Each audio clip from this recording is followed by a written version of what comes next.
You're listening to Drinks and a Movie with your host, Rudy. Spoiler alert.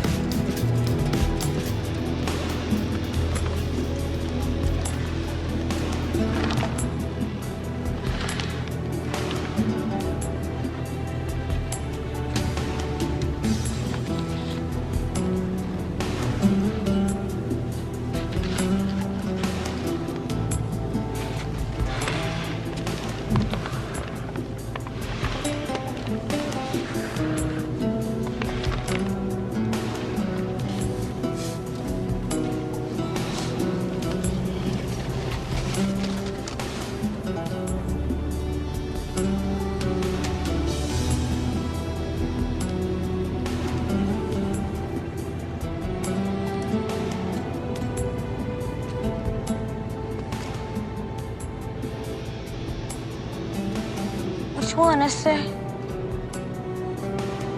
Don't matter. Fuck it, Holmes. La primera lives!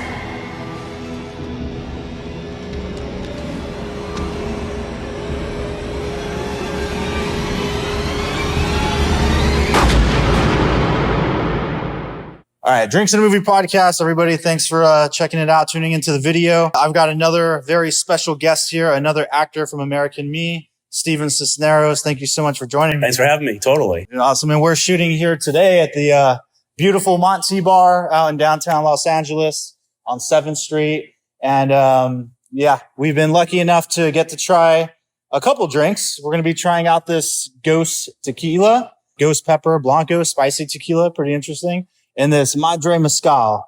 And sadly, I don't even remember all the information I read about them. And I can't pull it up now because we're recording off phones. Right. Well, I love the label on this one. This is a really cool look. I love that one a lot. Yeah. And that's that reminds me. So sadly, been running into some audio issues. So we're actually recording off iPhones now. So hopefully we'll be able to juice up this audio as well as we can. I'm also aware that there's a little bit of the light and the reflection. Sorry, we just got to deal with it. But we are debuting the new Drinks in a Movie pod glasses, so that's pretty dope. But yeah, so let's go ahead and start off with let's start with the mezcal. Okay. So we're gonna do a little taster of this Madre Mezcal. I've been wanting to do more mezcal on the show, but I haven't really done. I'm not sure so we've actually yet. done that before. Actually, I'm not sure. Just a little teeny taster. Yeah. I'll give you a little bit. Yeah, just a small taste. Yeah, It's right there. sweet. Thank you. So I think this is like an all-female run company too, Really? if I remember correctly. But yeah, I have to look into it more. So it's a Joven. I don't know much about a mezcal. Like I know there's the different types of agave, like Espadín, and Right. I don't know. There's just so much. It gets so. I feel like people tell me that when I'm about to drink it, and then it goes one ear out the other, kind of a thing. Yeah. And but like I said, I remember that label in a heartbeat. That's for sure. Yeah, no, it's So- awesome one. That's a good smell. Smells though. pretty good. Yeah. I did try this one the other day, and it wasn't like super smoky like some mezcals tend to be, but All right, let's see. Oh, that's good. that is good. I feel like Yeah. I think this would be a good introductory mezcal, to be honest, because yeah, it doesn't have too much of that smoke, but it does have enough of that mezcal characteristic to know, like, all right, well, I'm not drinking tequila right now. A little smoky aftertaste, what I liked actually. Yeah. Yeah. It was afterwards. You had that smoky element, which I liked. I feel like, man, it's definitely hugging me right here yeah, too, yeah, in a good way. Yeah. It's a little hot today, but That's hilarious. let's see. No, that's a good one. I've actually never. I don't. Yeah, that's great. I got a little more of that. Let's go for this Spicy one. Ghost now, Blanco Spicy. I think this is a local company. I mean, obviously the tequila is made in Mexico, but from what I understand, and I wish I remembered it better, I think it was like a group of bartenders that like created this and had this idea. Got it. I could be wrong, but Makes sense. I mean, yeah, we'll see what's. I'm gonna try to go a little less this time. Let's go like right there. Just a little taster. Yeah. Sweet. So this is sorry, did I do a little too much for you? Let's see. Here, you take that one. I did try this one the other day. It is spicy, but before I say more about it, I'm going to let you do your taste here. Okay, Yeah. all right. Yeah, you can smell it. You can smell the difference in that one too. Yeah. Yeah, it smells fruity already. Thumbs up. Woo. Oh, yeah, you feel that one right away. I feel like it smells like Skittles or Starburst or something. That's still in my mouth. That's still in my mouth right now. That is a spicy one. But do you also get like, and that's a ghost pepper it's holding, but I taste like raspberry, like kind of a candy raspberry, like a fruity sweetness. I didn't at first, but like I said, I literally still taste it. It's still in my mouth. And so it's like cycling through flavors right now. Yeah. And so I am tasting that berry element to it. Yeah, it's interesting actually.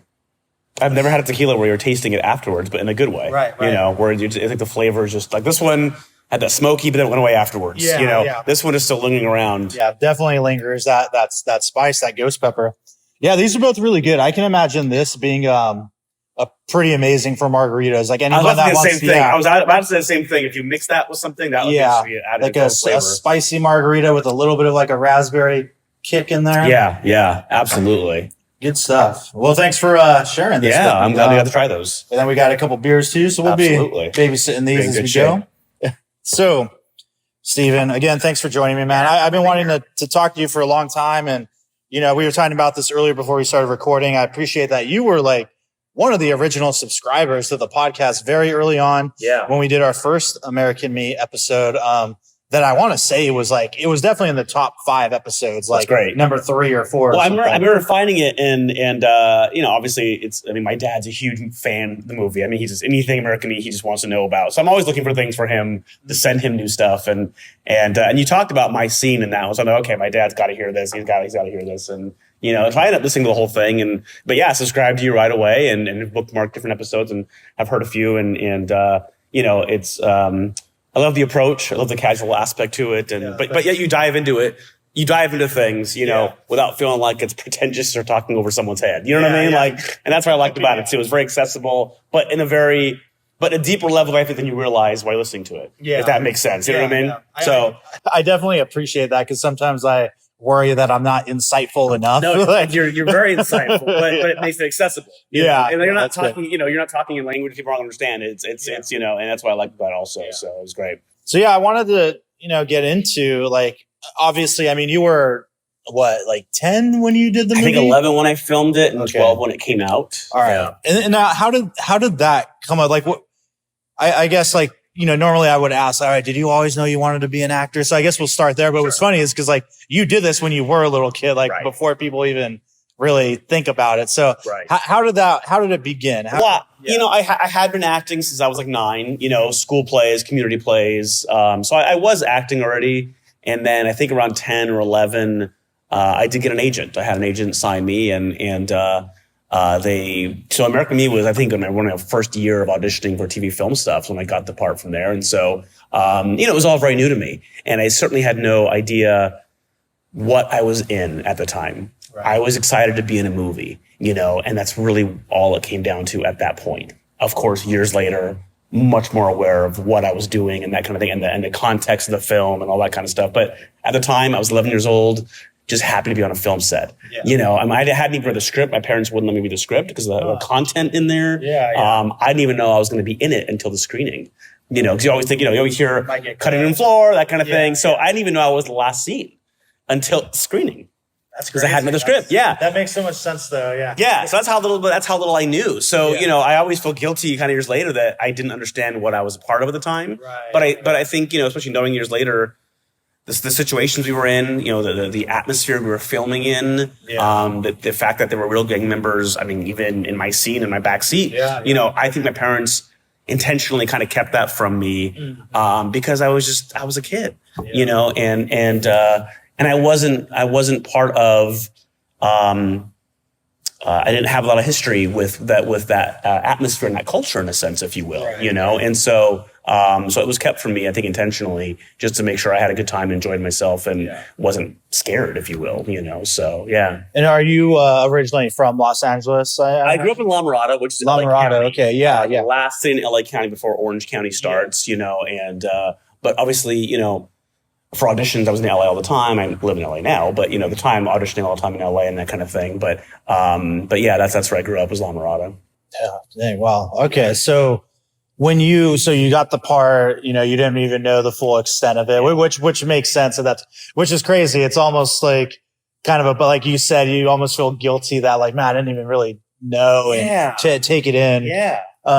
But yeah, I always tell people when I talk about that movie, and I'm sure I mentioned it in that first episode we did, like, I really believe that American Me has one of the most powerful endings in like cinema history. I've watched a lot of movies, and that's one that has always stuck with me. Yeah. And just that whole scene, and for you to be a part of that. I mean, do you remember what it was like doing those moments and that scene, and like being directed by Edward James Olmos, and be playing dialogue with Jacob Vargas and all, like, do you remember it well at all? I remember it very well, actually. Yeah, I have a lot of great memories from that, and it's definitely something that I think I knew that part of it was special. You know what I mean? So I have great memories of all of that. I mean, they were late nights, they were long days, and it was exciting every day, and everyone was so incredibly nice. Everyone was so nice. Eddie was incredibly nice. Jacob was super nice. I mean, every single person I encountered was so incredibly nice. And yeah, I definitely remember filming the scene. And for one, so I'll be back up to the audition actually, because it kind of segues into the actual filming process. When I auditioned, I actually auditioned for Jacob's role, even though I was, way too young for that character, but that's what I auditioned for. And my dad and I are sitting at the Paramount Studios parking lot, running the lines beforehand. And I get the script and I say, Oral Carnell. My dad's like, what are you saying? I'm like, Oral Carnell. He's like, what?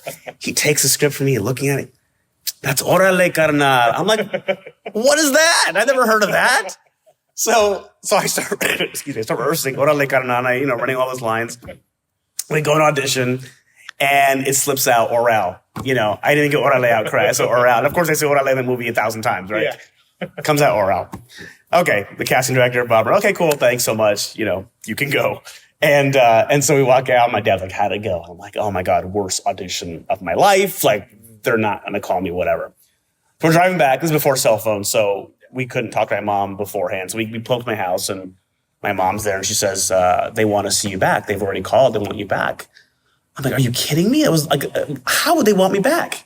Well, they want me for the part of this kid who's supposed to look so incredibly innocent and out of, the Chivo character looks so different than anybody else. Right. So young, so innocent, which makes it so scary. Yeah. That kid is who I was. I was that innocent looking, kid who just was put into this scenario kind of a thing. Yeah.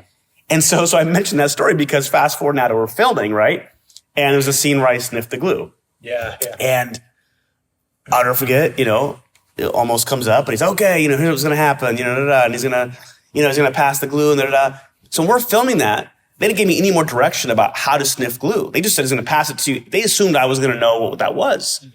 So when Jacob hands it to the guy in the back seat, I forgot his name, I apologize, in the back seat, I'm literally watching what he's doing while we're filming so I would know what to do because I had no idea what to do. Yeah. So I'm literally, I don't know what take they ended up using, but I would assume the first take because that's the one where I'm staring at him so intently so I can learn what he's doing.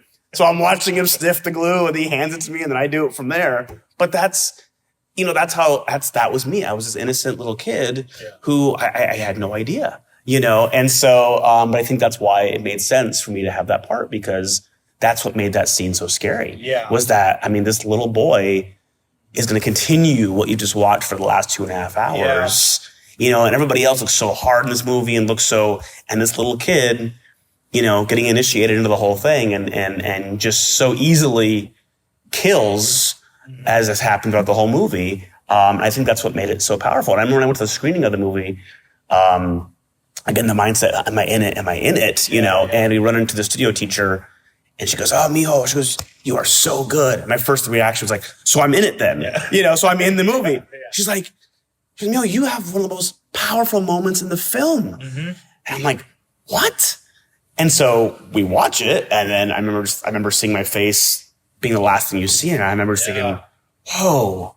And I think even then at that point, I knew that was a power, then I knew it was powerful. Yeah. Still not to the same extent that I know now, but I knew it was powerful at that point. Because even I recognized, the evolution of everything that happened in that film, and then ending with that character kind of a thing, you know. So, but I remember very fondly all of it, every aspect of it. It's kind of weird to put it this way, but it's like it's so earned getting to that moment, and even the way it's like all technically put together too, like edited, and the music and the little snippets of all our characters as Eddie is narrating his kind of final words right before he gets whacked, and then Little Puppet and their moment. I mean, when you see that, when it just shows what they're willing to do, and maybe not easy, because obviously it was that, you know, for Puppet it wasn't easy, but he certainly didn't not do it. Yeah, he did it. Yeah. You know, and I think that whole last 15-minute segment,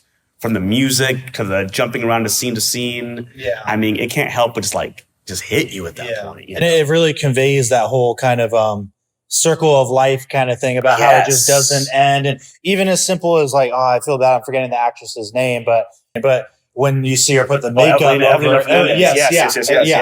And when you see that, like, oh, she was a part of this at one point too, and when she's covering it up, and you know, like Sal Lopez, like calling to Jacob Vargas and you guys as you get in the car, oh, we'll be right back, and you know what's about to happen, but when you're so deep into that, it's just, it is what it is. Yeah, doesn't even really try to stop it. Right, exactly, and that's I think probably a very underrated moment. I think when he does call out, and he knows it's about that. He looks at his hand and he knows, and just lets it kind of go.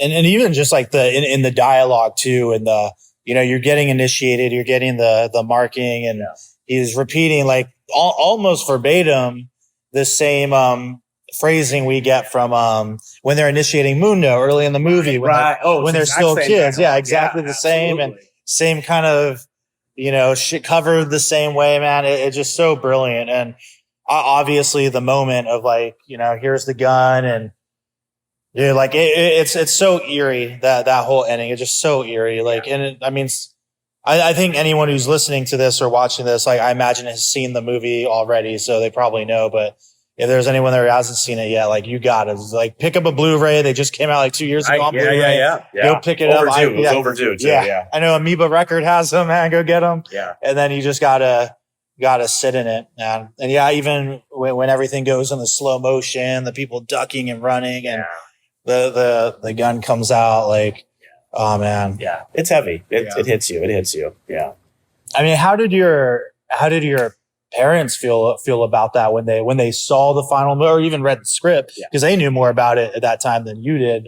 I mean, I imagine they were probably like, damn, if this is strong stuff, you know? I think a lot of I think the trust in Edward James Olmos was probably very huge. Right. You know, I think there was a huge trust in him, and what he would do with this topic. Yeah. To be honest with you, I mean, he's an icon. He's a legend. He's all these things. And I don't think anyone of my parents thought he would do this topic, even with those heavy scenes. I don't think they thought he was going to do something exploitive or that didn't have a message. And maybe to be honest, I never asked them. Maybe my parents, maybe when they read it, they realized the power of it too, you know, and that's certainly possible. But no, there really wasn't much of a, I think they knew I'd be around just my scenes and that kind of a thing. And so there was never any, you know, question about content or anything like that. You know, I think they were excited as well. But I think, again, just the trust in being an Edward James Olmos movie was enough to say, you know, it can't be anything but good, you know. So that's kind of my instinct on that one. Did you keep in contact with like any of the people you met on there? You know, really didn't. I mean, this is before social media, so there was no exchanging. I didn't have a cell phone. There was no cell phones. So I guess they were pretty young. Yeah, and I was a kid. Yeah, so I was the only kid really on set. I mean, there was one other kid who played Evelina's son, and we hung out on set when he was around. But otherwise, you know, everyone else was adults, and I even had like on my Instagram page, there's pictures of me like, you know, half asleep, you know, on set while these happens. The days are so long. But no, I didn't. But I reconnected with Danny and Daniel recently, Little Puppet. Nice. We reconnected as I kind of started my Instagram and started doing my American Me kind of involvement in things that I had never done before. And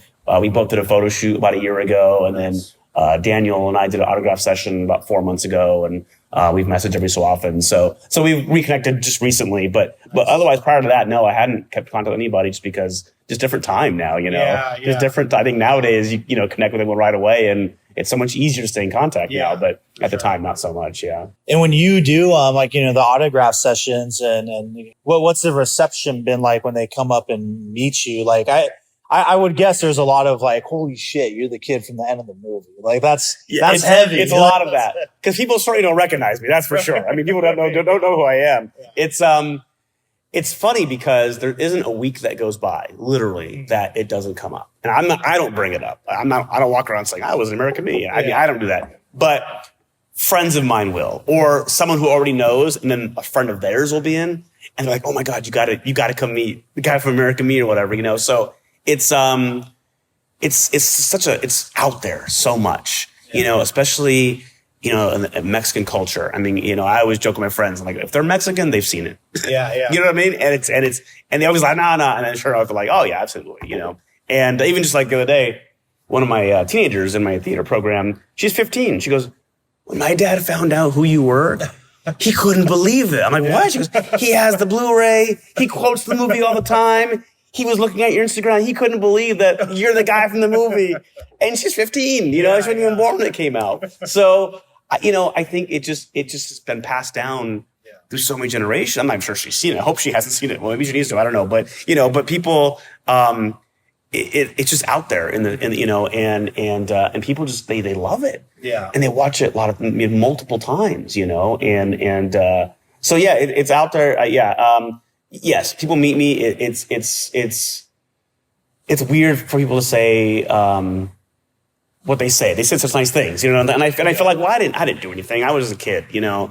I was lucky to be a part of a great scene and a great movie, you know. Yeah. But you really hear from people who just that movie, whether it's my scene or not, the movie in general, just means so much to them.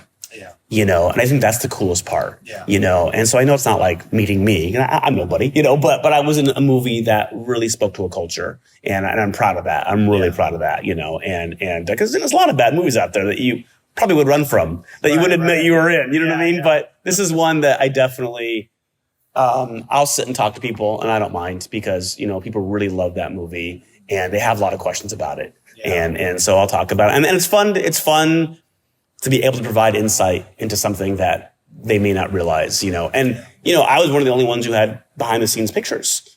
We were this naive little family. We had a little camera. We're taking all these pictures. There were no cell phones, no digital cameras. There were, you know, and so we have all these pictures from behind the scenes that people really had never seen before. We just sat in my family hallway all these years, you know, and people have loved getting a chance to see those. And I love being a part of that, you know. And I think this summer, I'm going to start doing a lot of appearances this summer. And I've been getting a lot of invitations like at lowrider shows and just a lot of different things. Like, you know, this summer I'm going to do it and embrace it and go out there and be a part of it. And I got merchandise now and I've got different things that, you know, because Danny and Daniel, they're out there all the time. They're always out there and people are always meeting them. I'm like, you know, I'll do it. And they were, you know, Danny De La Paz, he was really encouraging me last time I saw him. He's like, you got to do this, you know, go out there and, you know, be a part of that and really, you know, embrace it.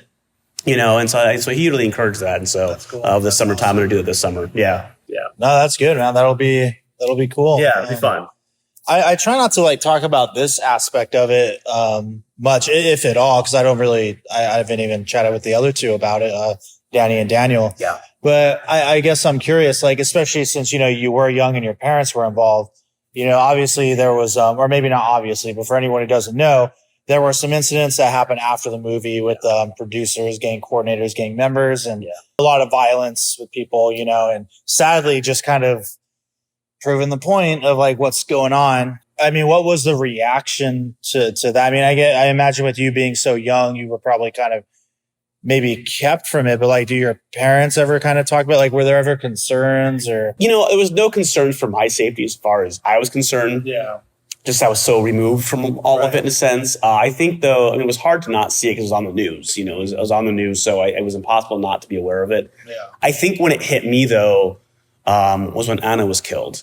And she was the lady that was Evelina's mother in the movie. Yeah. And she was around my scenes a lot. And so I got to, I don't think I got to know her, but I got to know her as much as you could, in that context. And she was super sweet, very nice lady. And I had no idea that what her role in the movie was. I just thought she was an actress in the movie. Right. Only to find out years later she was, her history was part of creating the film, that kind of thing. And she was like the gang negotiator, right? Because you guys were in territory. From what I understand. Yeah, something like that. Yeah, exactly. And so that's, I think, when it hit me at that point, when it was like, wow, they're going after, almost anybody, I felt like, but I can't say at the time, like as a kid, that without the internet, without anything to do research on, I didn't go dive into that much on it. But as far as my personal safety, no, I didn't fear for it, just because like I said, I was so far removed from it that I don't think I was any concern there, so.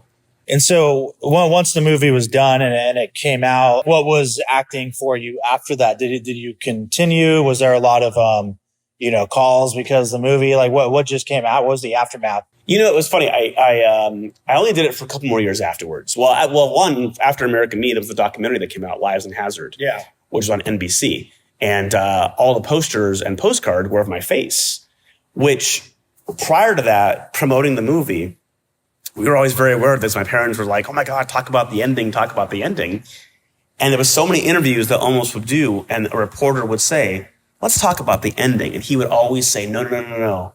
We're not going to talk about the ending. We're going to save that. We want that to be. And we're like, no, talk about it, So for the Lives in Hazard documentary, to then have my face as the poster and the postcard, and the first 20 minutes is all about the behind the scenes of my scenes. Which was really cool to have that captured. I didn't even know it was happening at the time. I didn't even know it was even a thing until we saw it. We all, NBC were at my family's house watching it. And I was like, holy crap, this is all about my scenes. But anyway, so that prolonged that element afterwards. I did a commercial afterwards, did a couple of print things, and then I kind of stopped afterwards. I didn't do much afterwards. One thing I did find, which was a struggle, is there was that element of me as a kid not speaking Spanish, not being able to, I don't want to say capitalize is the wrong word, but I wasn't able to carry that over to other movies. Gotcha. And casting directors were looking for that. And I was still that innocent 11-year-old kid. And so no, it didn't bring anything else, because they were looking for, their version of a Mexican. Yeah. You know what I mean? And I wasn't that. Yeah. And there'd be a lot of roles. I mean, I did audition for a lot of TV shows and movies, and I would get down often to the final cut, and it was never a Mexican they cast. And we felt that. I definitely felt that as a kid, and now things have gotten a little better in some ways, but at the time, I mean, you would see it every single time. It was not a Mexican, and it certainly wasn't me at that point. So I stopped around 15. And then at 17, started my theater company, and I've been doing that ever since. And, I think theater has always been my first love. And so I've kept going with that, and I've always loved doing that and using theater to still create a message and a theme that I think American Me definitely has. So I've definitely continued with that, using media or, entertainment in a sense as a tool, which I think American Me is definitely a teaching tool in a lot of ways.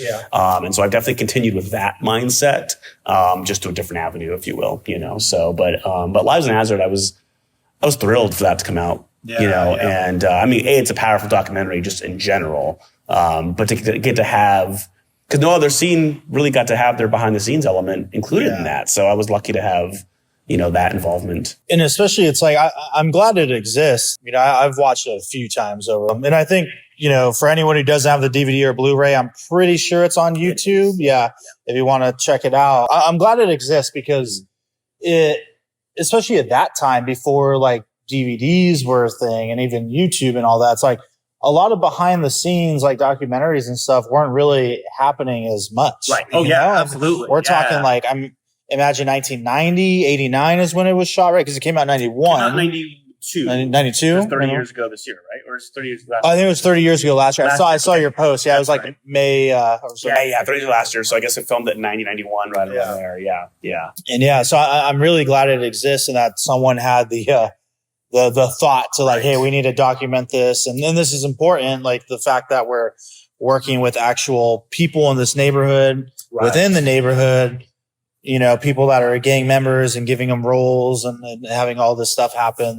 It's just as important as the movie, for sure. It's interesting because in the movie they talk to, and I'm so upset that I can't remember his name, because he was a nice kid, but the kid in the back seat, in the documentary, they talk about how he was in a drive-by shooting and became blind afterward. He never got to see the movie.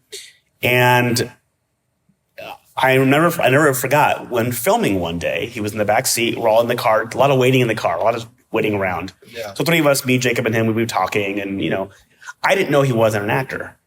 I just assumed all 3 of us were actors, and is what it is. And I'll never forget, at one time, 2 assistant directors came over and yelled at him because I guess he was flashing signs to people on the street. And I didn't fully understand that.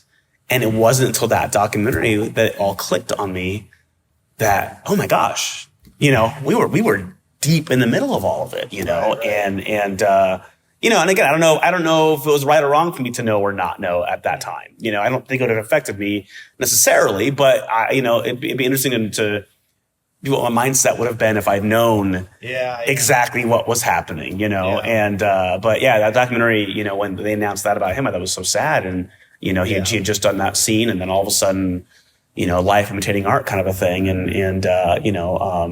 But just shows how much it's a real thing and how much is out there, Right. So, we talked about a little bit of what comes after for you. I mean, now, you kind of got out of it. The roles weren't working out. And at this point in time, you've got a theater. I know we just talked about a Phantom Theater project. Yeah, Phantom Projects. Phantom Project Theater. Yeah. So when did that start, and what's kind of the goal? Yeah, well, I started that when I was 17, right after high school. So I was not too far after American Me, only, 4 or 5 years afterwards, and I started that company with the idea of using theater as a teaching tool. To reach people who were my age at that time, to speak to them through theater. So we do shows about like teen relationships, drug and alcohol use, and now like cyberbullying, eating disorders. But then we evolved and we do shows based on literature. To Kill a Mockingbird, Of Mice and Men, and we bus in schools to come watch the shows. And then we also just took over a theater now in La Habra, and it's now called the Phantom Projects Theater. Prior to that, we'd always travel or do a season at the La Mirada Theater, which is a 1,300-seat theater at La Mirada, City of La Mirada owns. But now in La Habra, it's our theater year-round. So that's a new step for us just this year.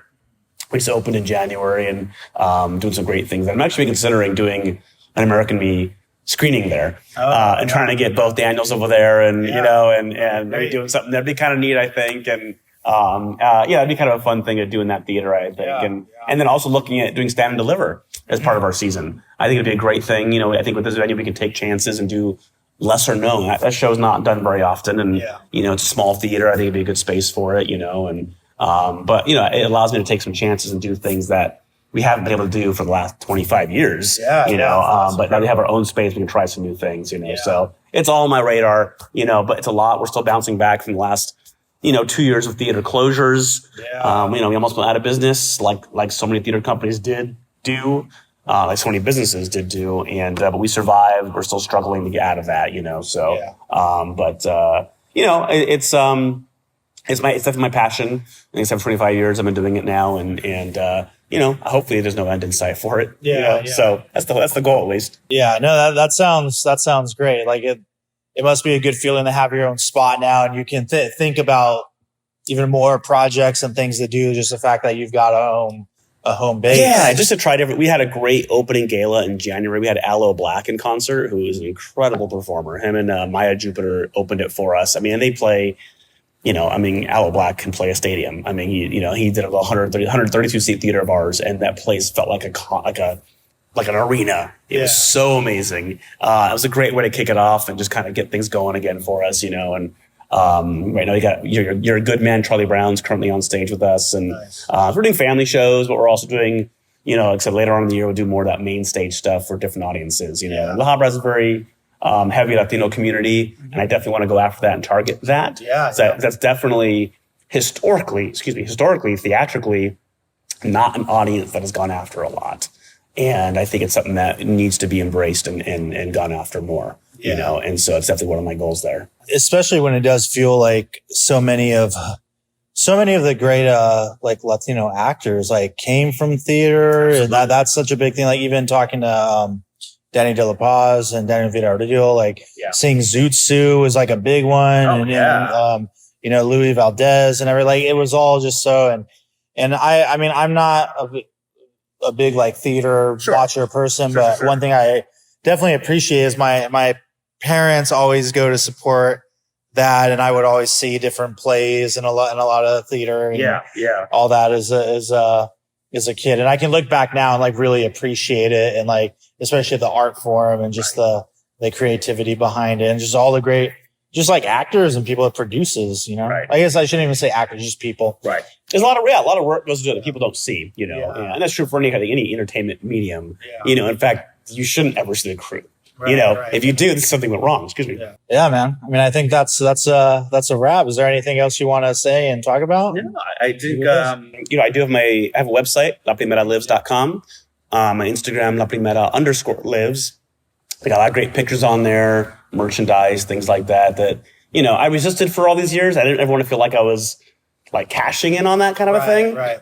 But people were asking me, like people were, you know, do you have merchandise? Do you have this? Do you have this? And I was like, no, but I can, you know, that kind of thing. And so I created some stuff, and I did. And I haven't updated it in a while, but I've got more pictures I'm going to put in soon. You know, I've been kind of holding off to tie it into my summer appearances and things like that. So I've got some more I'll be putting up there. But there's no video, unfortunately, because you really couldn't film, you know, on set. But a lot of great pictures, and just, you know, there's pictures of scenes that didn't get in the movie. Pictures of very iconic moments from a different angle. You know, a lot of great things that I always just held on to as just personal memories. And it's so fun to see people just being so excited to see them. Yeah. You know, and getting an opportunity to see something that people have never seen before. And I just love those reactions, you know, and people just really reaching out and just being so nice. You know, I just love that. People just commenting and messaging me and you know, are you really that guy? Yeah. Are you really him? I'm like, yeah, that's me, you know. And it's just been very nice to see that, and to finally embrace it after I think all these years. You know, I think it's very cool to see that and have a good time. But you know, I think it's a great movie. It's a powerful film. I'm just honored that I was part of it. I really truly am honored to be part of it. You know, one of the great endings of cinema, man. I appreciate that. One of the great endings of cinema. I was lucky to be a part of it. Absolutely. It's cool to hear that you're doing more stuff and putting it out there. Like the La Primera Lives Instagram is really cool, and I do like seeing those kind of candid photos that are just like, oh yeah, there's like this stuff's out there. Like there wasn't a lot of that happening at the time. Well, exactly. You know what I mean? Yeah. Well, and plus everyone there, you know, they were actors. Yeah. They've been there before. I was like, you know, this is also cool. Let's take pictures or anything, you know, but I think it worked out in that sense, you know, and I did a YouTube interview about a year ago, and the guy took me back to the location where the tattoo scene happens. And I hadn't been there since I filmed it. Okay. And it was really cool. And even the people who lived there, they were very aware of what was filmed, the making. Yeah. They're like, why are you guys here filming? And you're, you know, and so I'm talking about them, that kind of thing. So it's just really, weird is the wrong word. I mean weird in the best way possible, but it's weird to just know that you are such on someone's mind, right? You know, 30 years later, where they know exactly what you said, how you said it, what you did. And that's a concept that I really haven't known until the last year and a half, where I have been out there embracing all this, you know, and it's just really cool. It's really neat to know that you got to be part of something so special, but it's weird to know that people know who you are so well 30 years later, you know, and that's really cool. And I really like that. Yeah. So, yeah, but I think that's probably the best part. And being here, it's a great setup, great thing. And you know, great chat with you today. And, you know, looking forward to more of this stuff. Absolutely. So, well, thanks for being here. Absolutely. Man. Thank you. Thank you for being, a supporter of the podcast. Absolutely. From like way early on. I really absolutely. It's great. It's great. So yeah, man. Well, that's a wrap. Cheers. Cheers. Thank you for listening to the Drinks in a Movie podcast. You can now find us on Instagram at Drinks in a Movie Pod, where we'll be posting photos from all the various films that we discuss. You can also email us at drinksinamoviepod@gmail.com.